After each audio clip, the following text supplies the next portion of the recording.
let me say, a word in defense of reason in dialogue with faith. Because faith is that proof. Faith unites us to that substance. But reason, in order to realize its full potential, needs the horizons revealed by and truths contained in the faith. And not just any faith, but the Catholic faith.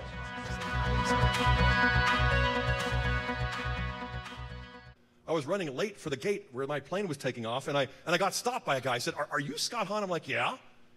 And he's like, you remember me? And I'm like, no, I hate that question because I've got a professor's memory. I mean, it's the size of a pea. And I'm looking at him like, okay, help me here. I'm like, I'm Chris. We went to high school. We graduated in '79 together. And I'm like, oh my goodness. I recognized him. And he hadn't changed nearly as much as I had, especially when it comes to weight. I'm like, it's great to see you, but I don't have time to talk. I'm late for my plane. He's like, I just got to tell you one thing. You remember back then, I was a Catholic? Well, I've got good news because I'm now an evangelical Bible Christian. And I'm like, well, that's wonderful, Chris, but let me share with you one thing before I take off because I am now an evangelical Bible Catholic Christian. And his jaw dropped to the floor. What? And he was like, I can't believe it. You were the one who would always come into the cafeteria, sit at our table, and after all the small talk, you would target us, especially the Catholics, with all kinds of questions. You'd pepper us. And I'm like, I honestly don't remember that, Chris, but I'm going to have to catch my flight here. Can we exchange business cards? And we did. And he's like, but don't you remember that one time? Well, it wasn't just one time. You'd come back again and again, and you'd ask me, especially me, that question, where in the New Testament do you find the sacrifice of the Mass? Remember that? And I'm like, honestly, I don't, but it sure sounds like me, you know? And I'm like, can I give you a call next week? Sure. So I took off, and I left him wondering whether I really meant it. And so I called him. We basically picked up where we left off in the airport. I'm like, okay, realizing I had to kind of make up for lost time and do a little bit of evangelical restitution. I said to Chris, okay, so what was it you recalled from our cafeteria conversations? You used to say to us at the table, you know, where in the New Testament do you find the sacrifice of the Mass? And then quickly you'd go on to point out that the Mass, as we called it, or the Lord's Supper, as you refer to it, was not a sacrifice. It was only a meal. That the sacrifice was precisely what Jesus had offered on Calvary. And years later, Scott, honestly, I came to realize you were right. Calvary's the sacrifice. I'm like, okay, I still agree with that, Chris, but I think we need to take a step or two back in order to see things in perspective, at least the way I've come to see them. So that particular conversation lasted well over an hour, because in that talk, I shared with him what the early church fathers had sort of shared with me, that if you had been there on Good Friday, standing at Calvary as a devout Jew, and you had watched Jesus suffer and die, you would not have gone home and recounted your experience to your family members and friends as though you had just witnessed a sacrifice. Because for the Jews in the first century, a sacrifice had to take place inside the city of Jerusalem, within the temple, upon an altar, where there would be a priest standing by offering the sacrifice, whereas Jesus died outside the walls, far from the temple, where there were no altars or priests offering sacrifice. So what they would have gone home and related to their family members and friends was not a sacrifice, but what? A Roman execution, and a rather bloody one at that. I said, Chris, you know, from a Jewish perspective, following the Old Testament, Jesus' death on Calvary was an execution, a Roman execution, a bloody and unjust act of violence. And he's like, okay. So I asked the question to Chris, just as the fathers had kind of posed it to me, how in the world does a Roman execution get suddenly changed into a holy sacrifice? And not just any sacrifice, but the supreme sacrifice of all times. How does that happen? And he's like, help me here, you know? Like, well, I'll help you the way the fathers helped me. The only way to illuminate the mystery of what happened to Jesus on Good Friday is by rewinding the tape and looking at it in the light of what he had previously done in the upper room with his disciples on Holy Thursday. Because he wasn't just celebrating a meal. He wasn't just sharing a supper. He was celebrating the Passover of the Old Covenant one last time. But that's not all he was doing. He was fulfilling it as the Lamb of God. But he wasn't fulfilling it as the Lamb of God for the purpose of terminating it. He was fulfilling it as the Lamb of God for the purpose of transforming the Passover of the Old Covenant into the Passover of the New. And you recall how he does it because the Synoptic Gospels tell us. In the context of celebrating the familiar ancient Jewish Passover, which all 12 of the disciples would have known like the back of their hands, near the beginning of the meal, he did something different. He took the bread, which was unleavened, and he spoke the words, "This is my body, which will be given up for you." And I suspect that the disciples must have been sitting there wondering, what is that? You know, he's just deviated from the liturgical rubrics a little bit here, you know. Nobody apparently said a thing, but they must have kind of wondered and recalled, why did he say that? This is my body which will be given for you. What was that rhetoric? And then near the end of the meal, Chris, he takes the third cup of blessing, and what does he do? He takes it and he speaks those words that we know so well. This chalice is the blood of the covenant, the blood of the new covenant, poured out for many for the remission of sins. Do this in remembrance of me. So this chalice, this cup is the blood of the new covenant, poured out for many for the remission of sins. Do this in remembrance of me. And there again, the disciples must have been scratching their heads, wondering, what is this new ritual addition that he's kind of appending here? Nobody apparently asked him. And a few moments later, they were out into the night over to the Garden of Gethsemane. And I said, Chris, I suspect that those disciples were wondering what Jesus was saying and doing. What was this new rhetoric? Was it just, an additional ritual? Or was there some reality? But not until the next day, not until Good Friday, did they discover that he wasn't just adding new words. He wasn't just adding a new ritual gesture.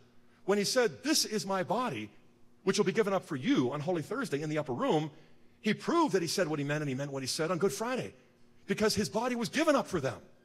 And likewise, the cup after supper, when he speaks those sacred words and declares that this cup is the blood of the New Testament, the blood of the new covenant, poured out for many for the remission of sins. Do this in remembrance of me.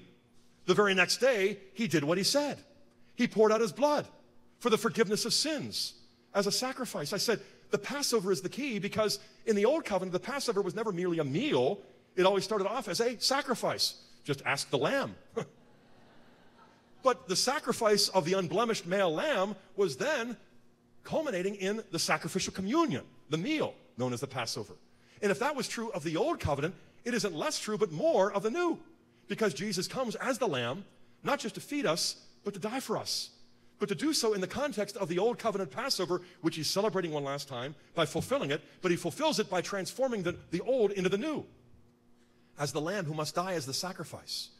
And then as the one who makes provisions for the sacrificial communion. I said, if the Eucharist that Jesus instituted on Holy Thursday was just a meal, then his death on Good Friday was just a Roman execution. But if, on the other hand, and only if, Jesus' institution of the Holy Eucharist was nothing less than the sacrifice of the New Covenant Passover, then what was instituted on Thursday is precisely what is consummated on Friday. He didn't lose his life on Friday if he'd already freely given it to us by instituting the Eucharist as the Passover of the New Covenant on Holy Thursday. He wasn't the victim of Roman violence and injustice. He was the victim of divine love. He made his life a gift, which he freely laid down before anybody laid their hands upon him and tried to take it. I said, if the Eucharist is a meal, then Calvary is an execution. But if the Eucharist is the sacrifice of the new covenant, then and only then do we see that Calvary is more than an execution, that indeed it is the consummation of the sacrifice of the new covenant Passover lamb. There was this long pause.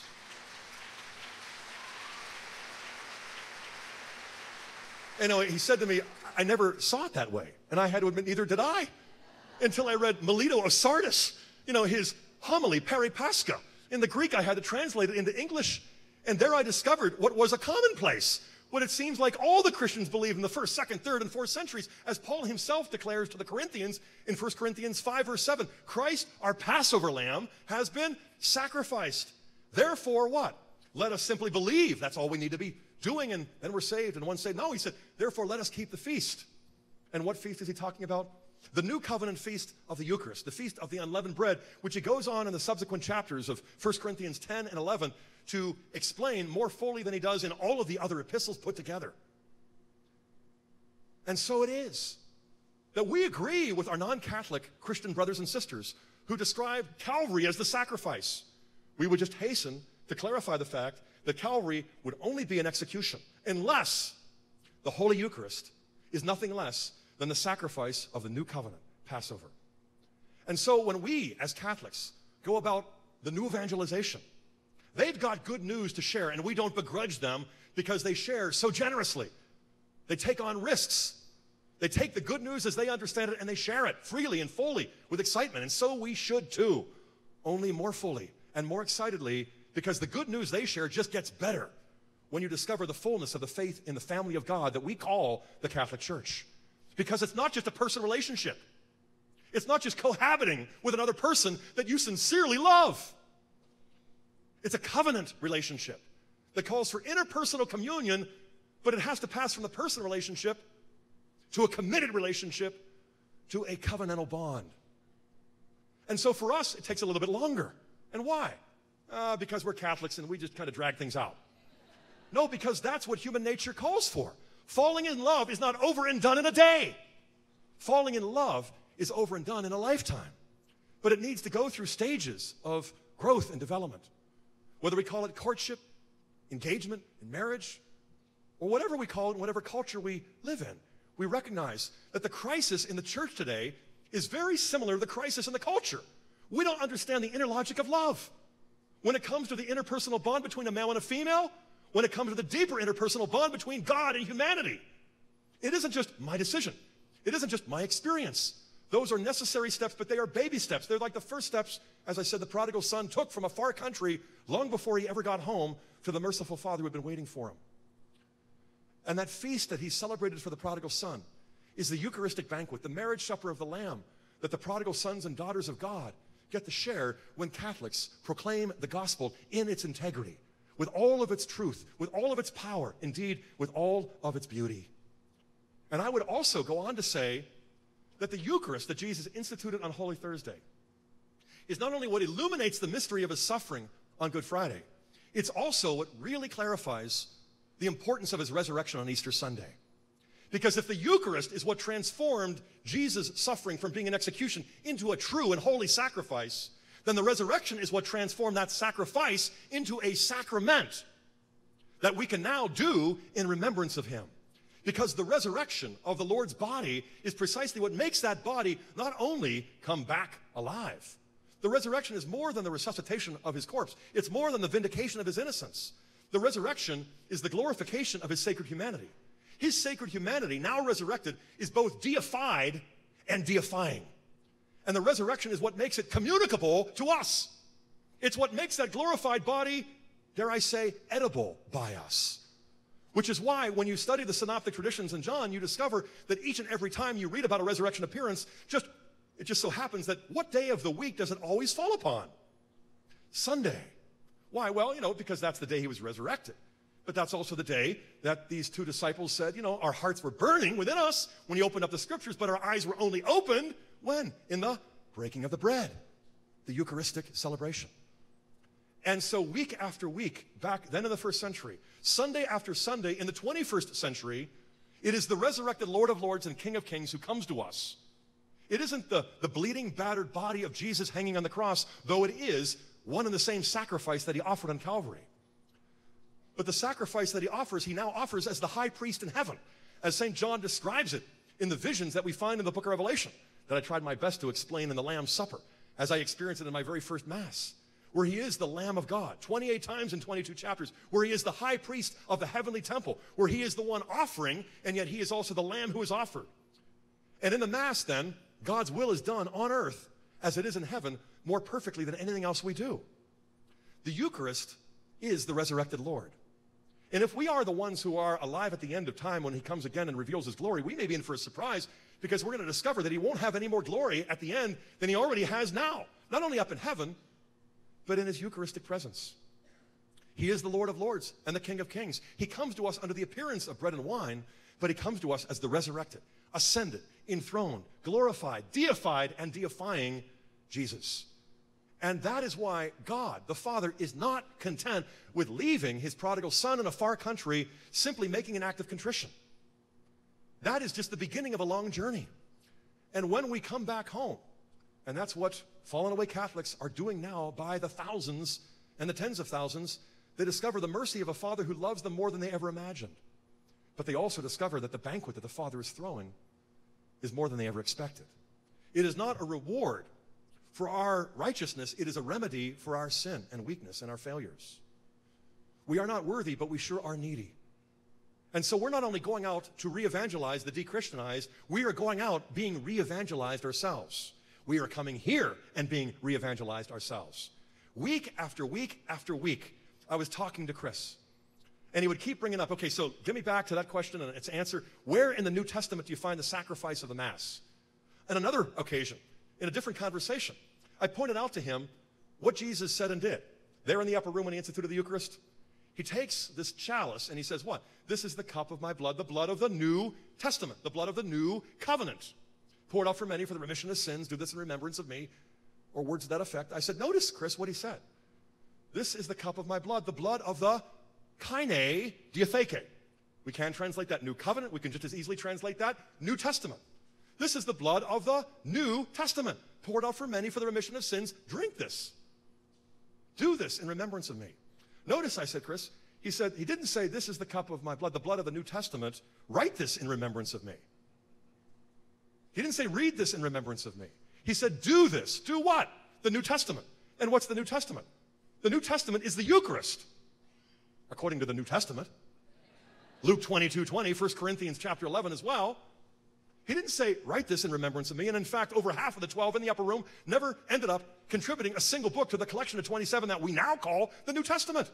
But not because they were lazy or disobedient, but because he didn't say, write this in remembrance. He said, do this. And guess what? They all went out doing this.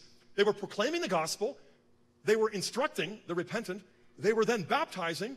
And they were celebrating the breaking of the bread from the very beginning, as we read in Acts 2:42, and again in Acts 20 and elsewhere. So Jesus says, this is the cup of my blood, the blood of the New Testament. He says, do this in remembrance of me, not write this. So I said, Chris, the plain and simple fact that I had to learn the hard way was this, that the New Testament was a sacrament long before it ever started to become a document, according to the document. It was like a zinger for him, but much earlier for me. It was really a rat zinger because that was the guy who taught me. Oh, I'm sorry. I should have resisted that temptation. But in fact, it was then Professor Joseph, Cardinal, before he was Pope Benedict, who taught me, just like the fathers, all that I was trying to share with Chris. The New Testament is a sacrament long before it starts to become a document, according to the document. And he asked me to clarify that. And I said, well, the early church and the apostles went out preaching, baptizing, and celebrating the New Covenant, the New Testament, in the Holy Eucharist for years, in all directions. But in actual fact, the New Testament books weren't begun for at least 10 or 15, maybe 20 years after Jesus' death and resurrection. And they weren't really completed until the end of the first century. But as a matter of historical fact, it's interesting to notice that these documents that were being read in the church, especially in her Sunday liturgy, were never referred to as the New Testament until the second half of the second century. Those are the earliest references we find documented to these books being called the New Testament. And why were they suddenly being called the New Testament at the end of the second century? Because of their liturgical proximity to what had been called the New Testament since the first half of the first century. And what was that? The Eucharist, that Jesus himself called the New Testament. Jesus never uses that word diatheke, covenant or testament, any other time except when he instituted the Eucharist. And when he did, he said, this is the cup of my blood, the blood of the New Testament. Do this in remembrance of me. I said, not only is the New Testament a sacrament long before it starts to become a document, but it also gives us an answer to that question I used to ask you all the time, Chris. Where in the New Testament do you find the sacrifice of the Mass? The sacrifice of the Mass is the New Testament, according to the New Testament.